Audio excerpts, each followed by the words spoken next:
오늘은 받은 은혜를 지키는 삶이라는 제목을 가지고 함께 은혜를 나누겠습니다. 안데르센의 동화 중에 상한 사과 한 상자라는 이야기가 있어요. 상한 사과 한 상자에 가난한 노부부의 이야기가 나오죠. 어느 날 노부부는 집에서 유일하게 값나가는 말 한 피를 시장에 끌고 가서 좀 더 쓸모 있는 물건과 바꿔야겠다는 생각을 갖게 됩니다. 그래서 할아버지가 말을 끌고 시장으로 가죠. 말을 끌고 시장에 가서 이제 암소를 첫 번째 보게 됩니다. 그래서 부인에게 맛있는 우유를 먹이겠다는 생각을 가지고 말과 암소와 교환을 합니다. 자, 그렇게 가다가 이제 무엇을 보았냐면 암소를 끌고 가다가 양을 보죠. 이 양의 젖을 짜먹이는 것도 괜찮겠다 해서 암소와 양을 바꿔요. 이제 양을 끌고 가다가 살찐 거위를 봅니다. 야, 저 거위 털이면 우리 아내 따뜻하게 옷을 입힐 수 있겠다. 그래서 거위와 양을 바꿉니다. 이제 거위를 끌고 가다가 암탉을 봐요. 야, 세상에 매일매일 맛있는 계란을 줄 수 있다면 좋겠다. 그래서 거위와 닭과 암탉과 바꿉니다. 또 이제 가다가 이제 썩은 사과 한 자루를 상자가 있어요. 그러니까 겉으로는 이제 깨끗한 사과가 있겠죠. 와, 우리 아내가 저 사과를 좋아하는데 저 사과로 바꾸면 좋겠다 해서 사과를 바꿨더니 그게 썩은 사과였던 거죠. 다른 물건을 바꿀 때마다 그 할아버지의 마음은 누구를 생각하는 마음이었어요? 아내, 할머니를 생각하는 마음이었죠. 근데 결론적으로 말 한 필이 무엇과 바뀌었어요? 썩은 사과 한 상자가 된 거예요. 이제 그가 이제 썩은 사과 한 상자를 가지고 어느 집으로 돌아가는 길에 작은 주점에 들러 쉬고 있었습니다. 그때 두 명의 사람을 만나요. 두 사람과 대화를 하면서 그가 말 한 필을 이 사과 한 상자와 바꾸게 된 이 일화를 소개시켜 줍니다. 그 두 사람이 박장대소하면서 뭐라고 말하냐면 당신이 집으로 돌아가면, 할아버지께서 집으로 돌아가면 분명히 할머니가 크게 꾸짖을 것이다. 이렇게 이야기를 하는 거죠. 근데 할아버지가 뭐라고 했을까요? 그렇죠. 이야, 좋습니다. 아니다. 내 아내는 나에게 화를 내지 않을 것이다. 모든 남자들이 기대하고 바라는 아내상 아닙니까? 설령 내가 실수했어도 존중받고 사랑받는 거. 이렇게 말을 합니다. 그래서 이 두 사람과 할아버지가 내기를 해요. 만약에 집으로 돌아가서 할머니가 화를 내지 않는다면 금화 한 입을 주겠다. 금화 한 입을 주겠다라는 내기를 하게 됩니다. 이제 집으로 돌아갔어요. 이제 그 두 사람은 할아버지를 따라갔죠. 이제 할아버지가 돌아오자 할머니가 굉장히 반갑게 맞이합니다. 할아버지는 말 한 필을 사과 한 상자와 바꾸게 된 이 일화를 이야기해 줬어요. 그 이야기를 들을 때마다 할머니 입에서 끊임없이 감탄이 흘러나왔습니다. 처음에 암소로 바꿨을 때는 와, 여보 우유를 먹을 수 있겠군요. 감탄을 했어요. 이제 양과 바꿨을 때는 이야, 양젓도 좋아요. 너무 좋아요, 여보. 이렇게 이야기했어요. 거위와 바꿨을 때는 거위 털이 얼마나 좋은데요. 암탉으로 바뀌었을 때는 매일매일 계란을 먹을 수 있으니 너무 행복할 것 같아요. 썩은 사과 한 상자가 됐을 때는 뭐라고 했을까요? 네? 이 인간이 이랬을까요? 뭐라고 했을까요? 할머니가 이렇게 얘기했습니다. 오늘 저녁에는 맛있는 사과 파이를 먹을 수 있겠네요. 할머니는 듣는 내내 남편을 질책하지 않았어요. 오히려 남편의 행동에 대해서 칭찬하고 탐복했습니다. 할머니는 화를 내지 않았어요. 그래서 그 내기에서 누가 이겼어요? 할아버지가 이겼습니다. 결국에는 금 한 입을 그 두 사람은 잃게 된 거죠. 저는 이 글을 읽으면서 이 두 사람이 너무 우리 같은 거예요. 우리는 말 한 필이 썩은 사과 한 상자로 바뀌면 어떨까요? 미쳐져요? 그 정도예요? 난리 나요? 만약에 우리 성도님들의 배우자가 말 한 필을 끌고 나가서 썩은 사과 한 상자로 바꿔왔다. 뭐라고 하시겠습니까? 죽음이라고. 박방인 집사님 어떡하십니까? 죽음이 기다리고 있습니다. 뭐라고 하시겠습니까? 없죠. 이가 동화죠. 동화인데 말 한 필을 썩은 사과와 교환하는 건 굉장히 미련한 짓이죠. 어리석어 보이죠. 실리적인 사고방식으로 보면 참 말이 안 되는. 백성원 사님 말씀처럼 요새 세상에 이렇게 말이 됩니까? 사과라고 하는 일화입니다. 우리는 말 한 피를 사과 한 사안자로 바꾸게 된 이 사건이 말도 안 되는 사건이 우리에게 벌어지면 우리는 정말 소갈이에요. 끙끙 앓고 막 이루 말할 수 없는 갈등과 괴로움이 우리 가정에 찾아오게 될 겁니다. 평생 갑니까? 근데 이 할머니의 반응을 제가 나누고 싶은 거예요. 이 할머니의 반응은 그 상황을 어떻게 하냐면 받아들이는 거예요. 그 상황을 받아들이고 긍정적으로 받아들이고 사과 파이를 만들면 되지 않겠는가. 그 긍정적으로 그 상황을 내가 견디기 힘들고 받아들이기 어려워도 그걸 받아들일 때 이 동화가 우리에게 소개하는 바를 잘 생각하세요. 이 상황을 받아들일 때 버거워도 받아들일 때 우리가 예상치 못했던 금화 한 입이라는 수확이 주어진다는 거예요. 제가 이 동화를 왜 소개시켜 드리냐면 요새 장혜서 집사님과 이기나 집사님을 생각하면 전 이 안데르센의 동화가 생각이 나요. 장혜서 집사님과 이기나 집사님의 사업장과 가정이 10월 달부터 너무 힘든 시간을 보냈죠. 9월 달에 이기나 집사님께 어려움이 찾아오면서 겨울 내내 소위 정말 아주 그냥 똥줄 탔습니다. 너무 힘든 시간들을 보내셨어요. 아예 일이 들어오질 않았습니다. 먹고 사는 문제에서 정말 괴로움이 찾아왔죠. 내일에 대한 불안과 염려가 있었어요.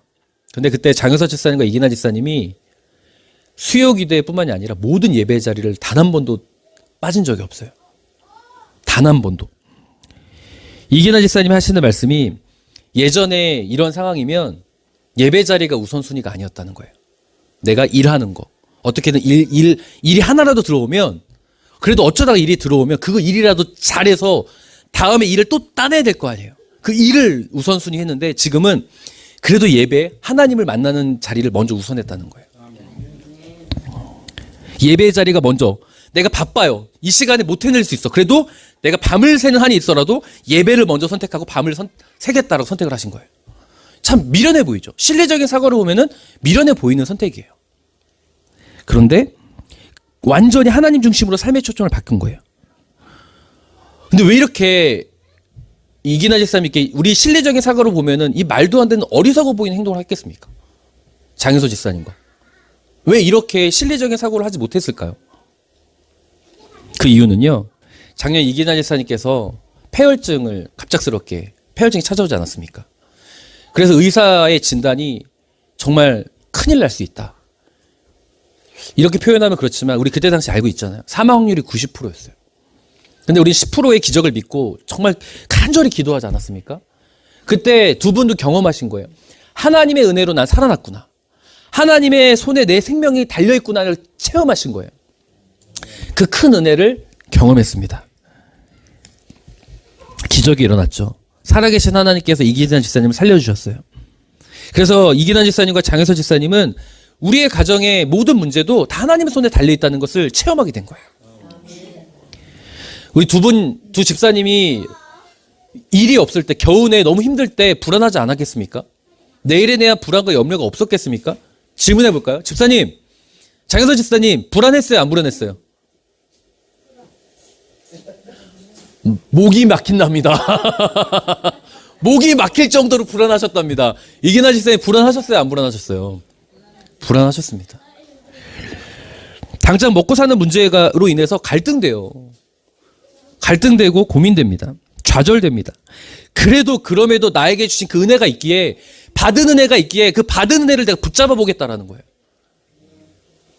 그래서 계속 예배 자리를 지켰어요. 그런데 최근에 우리 이기나 집사님에게 제가 놀라운 간증을 들었습니다.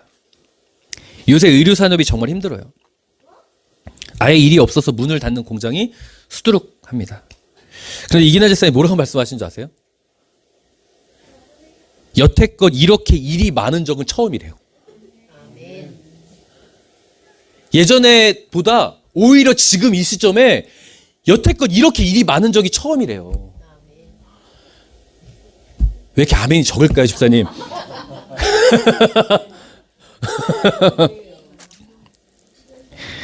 힘든 순간에도 하나님 중심으로 살아가자. 내 삶의 우선순위를 내가 하나님. 어제도 우리 김혜영 원사님 같이 신방하러 갈 때 이기나 집사님이 지금 일이 이렇게 많은 처음이라고 하잖아요. 그러면 예전 같으면 어떻게 해요? 일을 해야지. 빨리빨리 그 납품을 해야 되는데. 그런데 밤을 새는 한이 있어도 나는 먼저 함께 그 예배의 자리를 가겠다는 거예요. 성도님들이 하나님이시라면 어떻게 보실까요? 자, 우리의 시선으로 보면 이기나 집사의 선택이 어떻게 보여요? 말 못하시겠죠? 대단해 보이지만 그게 막상 내일이 되면 어리석어 보입니다. 당장 납품해야 되는데요. 지금 예배의 자리를 지키러 가는 게 먼저가 아니죠. 이걸 먼저 해내야죠. 아닙니까? 세상의 실리적 사고를 보면 미련해 보여요. 그런데 제가 이 안데르센 동화가 이 두 분처럼 보이는 게 그 힘든 순간 받아들이고 실리적인 사고를 따라가지 않았더니 하나님이 채우시고 수확하게 하신 은혜가 있더라는 거예요. 사랑하는 성도님들, 하나님은요, 하나님의 은혜를 붙잡고 살아가는 자를 지키시고 보호하심을 꼭 믿으셨으면 좋겠습니다. 오늘 우리가 읽은 본문의 말씀도요, 하나님의 은혜 아래 살아가는 것이 얼마나 중요한지를 가르쳐주고 있는 말씀이에요. 내가 받은 은혜가 있다면 그 은혜를 절대 잃어버리지 말고 그 은혜를 붙잡고 살아가라고 말씀하는 거예요.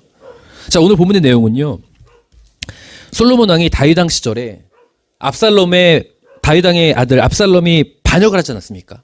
압살롬의 반역 때 그 반역을 피해서 피난길을 가던 아버지 다윗 왕에게 모욕하고 저주를 퍼부었던 사람이 있었습니다. 바로 시므이라는 사람이에요. 이 시므이를 부르는 장면이에요. 솔로몬 왕이 시므이를 불러서 예루살렘에서 너를 위하여 집을 짓고 거기서 살면, 어디로 가지만 않는다면, 예루살렘에 머물기만 한다면 내가 너를 살려주겠다. 너를 죽이지 않겠다라는 약속을 합니다.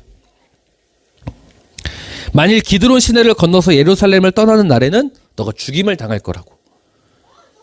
정말 엄청난 은혜를 베푸는 거죠. 솔로몬이 사실 아버지 다윗을 저주했기 때문에 시므이를 죽이는 게 맞습니까? 틀립니까? 맞죠. 고대 시대에는 왕을 저주했다는 건 살아남을 가능성이 없어요. 그럼에도 불구하고 엄청난 은혜를 베푸는 겁니다. 왜 이런 은혜를 베풀었는가? 사무엘하 19장 23절 함께 읽겠습니다. 시작.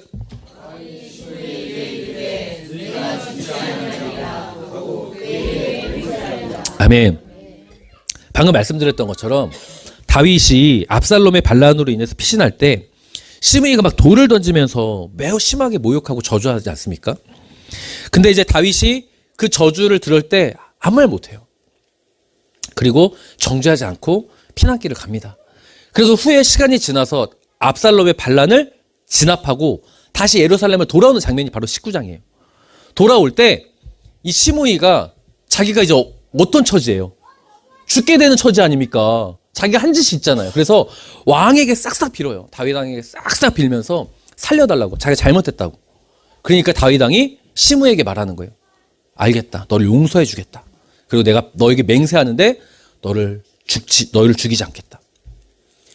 솔로몬이 이 다윗 왕의 이 맹세를 알고 있기 때문에 그를 죽이지 않습니다. 그러니까 다윗 왕이나 솔로몬에게나 엄청난 은혜를 받은 거예요. 시므이는 죽어 마땅한 사람이에요. 그럼에도 불구하고 어마어마한 은혜를 받았습니다.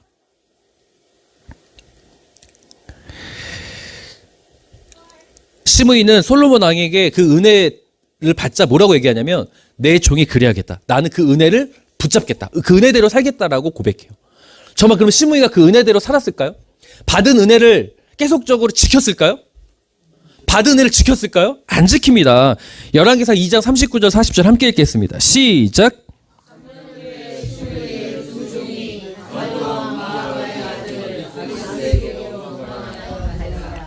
시므이가 그 종을 찾으려고 일어나 그의 나귀의 안장을 지우고 가드로 가서 아기스에게 나아가 그의 종을 가드에서 데려왔더니 아멘. 그로 3년이나 시간이 지납니다. 어쩌보면 그 은혜대로 잘 지킨 것 같은데 3년 후에 문제가 생겨요. 어떤 문제가 생겼냐면 시므의 두 종이 자기를 떠난 거예요. 도망간 거예요. 그래서 가드로 피신을 한 거예요. 그 시대에는요, 종은 어떤 인식이었을까요? 내 소유물이에요. 내 재산이에요. 내 재산이 상실됐죠. 지금 손해봤죠. 빼앗겼죠. 찾으러 가는 게 맞아요, 틀려요? 맞아요. 실리적인 사고로 보면 맞아요. 그런데 그가 약속받은 은혜가 있어요. 네가 예루살렘에만 있으면 넌 죽어 마땅한 존재지만 내가 너를 죽이지 않겠다라는 그 은혜가 있어요. 자, 그러면 시므이는 어떻게 선택해야 돼요? 그럼에도 불구하고 예루살렘에 머물러야 됩니다. 자, 그런데 시므이는요, 예루살렘에만 머물러 있으면 안전함을 약속받은 대로 그 생명이 계속 유지되는데, 그런데 그는 받은 은혜를 지키기보다는 자신의 소유를 더 먼저 생각해요. 받은 은혜를 먼저 붙잡고, 야, 나 하나님의 은혜가 있으면 난 이렇게 살 수 있고, 하나님의 은혜가 있으면, 내가 이런 은혜가 있으면 내 삶은 이렇게 연장되고 지켜지는구나. 이 은혜가 있는데, 받은 은혜가 있음에도 불구하고 내 시선은 어디에 있어요? 내 소유에 있어요. 이 세상에 있어요. 이 세상에 나의 그 삶의 그 욕구에 있어요. 사랑하는 성도님들, 이런 시므이의 모습이 어때 보입니까? 예루살렘에 있으면 살아요. 근데 그 내 소유를 먼저 선택해서 어떻게 됐을까요? 시므이가 죽임을 당해요. 자, 질문해 볼게요. 이 시므이의 선택이 어때 보여요? 예루살렘에 머물기만 하면 생명을 지킬 수 있습니다. 그럼에도 불구하고 예루살렘을 떠나요. 어때 보여요?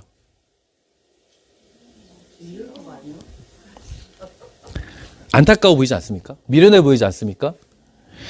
자, 우리 성도님들 말하는 시선, 말하는 이 안타까움, 미련해 보인다 이 말, 하나님이 우리를 바라보는 시선입니다. 하나님이 우리를 바라보는 시선이에요. 왜냐하면요, 성도님들이 이렇게 주저하고 대답을 잘 못한 이유가 우리가 시므이와 비슷하기 때문이에요. 받은 은혜가 있어요. 받은 은혜가 있는데 하나님의 큰 은혜가 있어요. 가장 큰 은혜가 뭐예요? 하나님의 우리에게 베푸신 가장 큰 은혜가 뭐예요? 십자가에 죽을 수밖에 없는 우리가 예수 그리스도의 그 놀라운 크신 은혜, 십자가의 은혜, 보혈의 은혜로 구원을 받았다는, 그보다 큰 은혜가 어디 있어요? 지옥으로 가야 되는 우리가 예수 그리스도를 믿기만 하면 천국으로 가는데 가장 큰 은혜가 있어요. 그 받은 은혜가 있어요. 그런데 우리의 삶은요? 완전히 시므이죠. 내 소유, 내 거, 내 시간. 우리는 하나님 이뿐만 아니죠. 기도할 때마다 또 내 어려움에 문제가 있을 때마다 간절히 기도해서 하나님 주신 또 피할 길을 주시는 은혜가 있어요. 자, 그러면 그 은혜, 하나님의 크신 은혜가 있기에 하나님의 은혜를 붙잡고 살아가야 될 거 아니에요. 그런데 두 종이 떠나가면 내 소유가 상실되거나 내 시간에 문제가 생기거나 그러면 그걸로 먼저 쫓아간다고요. 시므이처럼 은혜의 자리를 박차고 그 예루살렘을 박차고 가두로 가는 모습이 바로 우리에게 있다라는 겁니다. 불안하잖아요. 받은 은혜가 있어도 하나님이 날 정말 죽인다는 생각을 못해. 당장 내 불안은 그 은혜가 상실돼서 하나님과 멀어지는 게 불안이 아니에요. 우리의 불안은 내 인생이 먹고 사는 문제가 더 불안한 거예요. 그래서 제가 질문했잖아요. 이기나 집사님과 장영서 집사님한테. 솔직히 불안하지 않았냐고. 불안했어요. 솔직히 불안한 건 사실이에요. 그럼에도 불구하고 그 예루살렘에 머물려고 했던, 그 예루살렘에 머무면 하나님은 그 약속대로 이기나 집사님과 장영서 집사님에게 그 놀라운 간증을 주시는 것처럼 우리에게 은혜로운 삶을 계속적으로 지켜주시면 꼭 믿으셨으면 좋겠습니다. 아멘. 이런 시므이와 같은 우리들에게 사도 바울이 이런 권면을 해요. 고린도서 6장 1절 함께 읽겠습니다. 시작.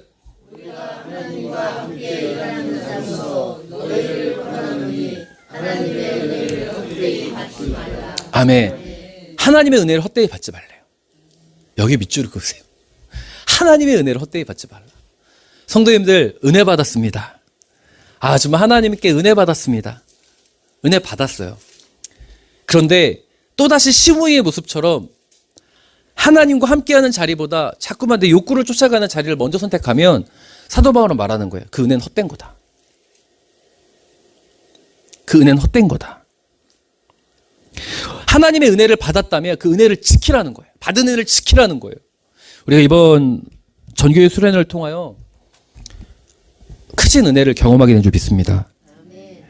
예수님이 이 땅에 오셔서 우리에게 부를 주시겠다는 그 약속을 믿고 우리 간절히 기도했어요. 그 기도하면서 결단했죠. 하나님 중심으로 돌아가겠다. 하나님 의지하고 신뢰하며 살아가겠다. 뜨거움으로 살아가리라. 자, 그러면 우리가 그런 은혜를 받았고 그 결단을 했으면 어떻게 살아가야 돼요? 그 은혜 받은 대로 살아가면 돼요. 그런데 그 은혜를 지키기가 참 왜 이렇게 어려울까요? 시므이에게 찾아온 두 종을 잃어버린 일처럼 우리의 삶에 뭔가 상실되고 불안하고 화나고 갈등되는 일들이 많아요. 그 은혜를 지키지 못하게 만드는 그 두 종을 잃어버린 사건이 나타난다고요, 우리에게. 가령 이렇게 생각해 보시죠. 하나님의 은혜를 받으면서 기도했어요. 하나님, 나는 배우자를 위해서 이제 배우자를 사랑하고 섬기고 희생하겠다. 우리 가족의 구원을 위해서 내가 더 희생하고 헌신하겠다. 근데 그 딱 은혜를 받고 집으로 갔는데 교회를 딱 나갔어. 근데 어때요? 승질은 다 나요. 분명히 내가 섬기기로 했는데 세상 왼수가 따로 없어. 집으로 가서요. 그 고백이 일주일 유지되는 경우가 거의 없어요. 받은 은혜를 아주 다 까먹어요. 실망되게 만드는 상대의 모습에 분노가 금세 치밀어 오르고 내 결단이 무색해진 일들을 우리는 이미 경험한 줄 압니다. 하나님의 은혜를 경험하면서 내가 예배의 자리와 기도의 자리를 지키겠다 결단했어요. 그런데 그 예배의 자리를 지키지 못한 이유가 나에게 왜 이렇게 많아요? 은혜가 너무 커서 나의 건강을 지켜주시든 나의 우리 가정의 문제를 해결해 주시든 나의 삶을 인도해 주시는 그 은혜가 너무 커서 난 진짜 하나님 중심으로 살아가야 되겠다 결단했는데 왜 이렇게 이유가 많아요? 내 예배의 자리를 못 지키고 기도의 자리를 못 지키는 이유가 너무 많이 생겨요. 시므이가 두 종을 잃어버린 것 같은 일들이 우리에게 너무 많이 생깁니다. 그때 성경 우리에게 말하는 거예요. 예루살렘을 떠나지 마라. 성경 우리에게 말하는 거예요. 이유가 많고 타당한 이유이고 실리적 사고를 보면 두 종을 찾아라 가는 게 맞는데 하나님 우리에게 말하는 거예요. 그 이성적 사고와 실리적 사고보다 때론 억울하고 분노되는 상황이라도 받아들일 수 있는 믿음의 용기. 그럼에도 불구하고 하나님께 맡기는 끊임없는 그 은혜를 지키는 삶이 참 중요하다는 것을 우리에게 말씀하신 줄 믿습니다. 어느 누구도 고의로 은혜를 잃어버리는 사람은 없어요. 어느 누구도 제가 이렇게 말씀드렸을 때 성도님들이 찔리라고 드리는 말씀이 아니에요. 어느 누구도 고의로 내가 그 결단을 잃어버리는 사람은 없어요. 어느 누구도. 여전히 그 마음은 있어요. 그렇지만 내 삶의 상황이 그 고백대로 지키지 못하는 안타까움이 있는 거지. 누구도 일부러 그런 사람은 없어요. 그래서 사도 바울이 이렇게 이야기합니다. 고린도서 11장 3절 4절 함께 읽겠습니다. 시작. 그러나 이브가 뱀의 간사한 거짓말에 속아 넘어간 것처럼 여러분의 마음이 부패하여 그리스도에 대한 진실과 순결을 저버리지는 않을까 염려가 됩니다. 그것은 누가 여러분에게 와서 우리가 전하지 않은 다른 예수나 여러분이 받지 않은 다른 영이나 다른 복음을 전할 때 여러분이 너무도 쉽게 받아들이기 때문입니다. 아멘. 사도 바울은 안타까워요. 누구도 고의로 은혜를 잃어버리는 것이 아니다. 다만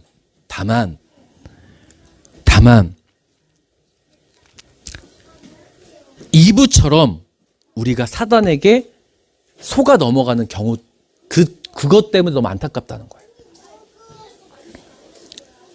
이 말은 뭔지 아세요?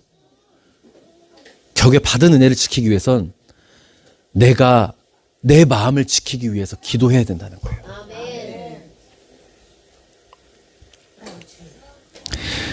사단의 유혹에 너무나 염려가 된대요. 빠질까 봐. 그게 너무 잘 되니까. 너무도 쉽게 받아들인다는 거예요. 그 유혹에. 두 종을 두 종이 떠났을 때 시므이가 몰랐을까요? 내가 예루살렘을 떠나면 죽는다는 거 몰랐을까요? 알아요. 근데 왜 떠나? 너무나 쉬운 거예요. 사단은 예루살렘에 머물라고 하지 않고 사단은 그 두 종을 찾으라고 이야기하는 것. 근데 그것이 너무나 맞아 보이게끔 우리 마음이 너무나 쉽게 넘어진다는 거예요. 사단이 그렇게 우리를 끊임없이 두 종을 보라라고 우리에게 끊임없이 시선을 제공하는데 그때 우리의 마음을 지키기 위해서 기도하라는 거예요. 솔직해져 볼까요? 성도님들, 우리가요 그렇게 마음이 약해요. 아무리 결단했어도 아무리 크신 은혜를 경험했어도 예배와 기도보다 당장 그 문제를 더 집중하고 그 두 종을 뺏기는 일에 더 몰두하는 것이 우리라는 것을 겸손히 인정할 수 있었으면 좋겠습니다. 그렇기 때문에 그것을 인정할 때 우리의 마음이 회복될 수 있는 거예요. 하나님, 내 마음을 지켜주십시오. 내 마음을 지켜주시고 이 유혹으로부터 이겨낼 수 있도록. 우리가 이렇게 사단에게 이용되면 얼마나 억울합니까? 하나님이 우리에게 크신 은혜를 줬는데 그 은혜를 뺏기게 하고 우리를 사망의 길로 만드는 그 사단의 유혹에 자꾸만 이용당하면 얼마나 억울해요, 성도님들. 안 그렇습니까? 그러니까 이번 수련회를 기점으로 우리가 받은 은혜가 있다면, 우리 성도님들이 결단했던 고백들이 있다면 그 은혜를 다시 오늘 붙잡고 기도할 수 있으면 좋겠습니다. 아멘. 한 주간 동안 뺏겼습니까? 한 주간 동안 내가 시므이가 됐습니까? 그러면 다시 기도하십시오. 하나님, 내 마음을 붙잡습니다. 내가 이 은혜를 붙잡고 살아가겠노라고. 제가 장혜서 집사님과 이기나 집사님 가정을 보면서 도전을 받았어요. 저 솔직히 두 분의 상황을 너무나 잘 알고 있기 때문에 너무 힘들다는 걸 알고 있었습니다. 어렴풋이 정도가 아니라 너무나 잘 알고 있었어요. 그런데 제가 이 두 분에게 도전이 됐던 건 예루살렘을 떠나지 않더라고요. 예루살렘을 떠나지 않고 예배의 자리와 기도를 잘 지키시더라고요. 하나님은 예루살렘을 떠나지 않는 시므이를 찾으십니다. 예루살렘을 떠나는 시므이가 아니라 그 은혜를 지키는 자를, 어쩌면 우리 교회에게 그런 길로 가라고 장혜서 집사님과 이기나 집사님에게 간증을 주신 줄 믿습니다. 그래서 너무나 감사하고 행복합니다. 받은 은혜를 지키는 자에게 어떤 은혜가 있는지를 우리에게 친히 보여주셨다고 믿습니다. 그러면 오늘 시므이로 가는 자리의 모습이 자각이 된다면 오늘 기도하십시오. 하나님, 나에게 시므이의 모습이 있습니다. 예루살렘을 벗어나는 우를 범하지 말고 하나님의 은혜를 잃어버리는 자가 되지 말고 내가 결단했다면 하나님, 사단에게 이용당하는 자가 아니라 그 은혜를 붙잡고 살아가는 자가 될 수 있도록 나의 마음을, 나의 시선을 지켜달라고 성령님 함께해 주세요. 기도할 수 있으면 좋겠습니다. 찬양할까요?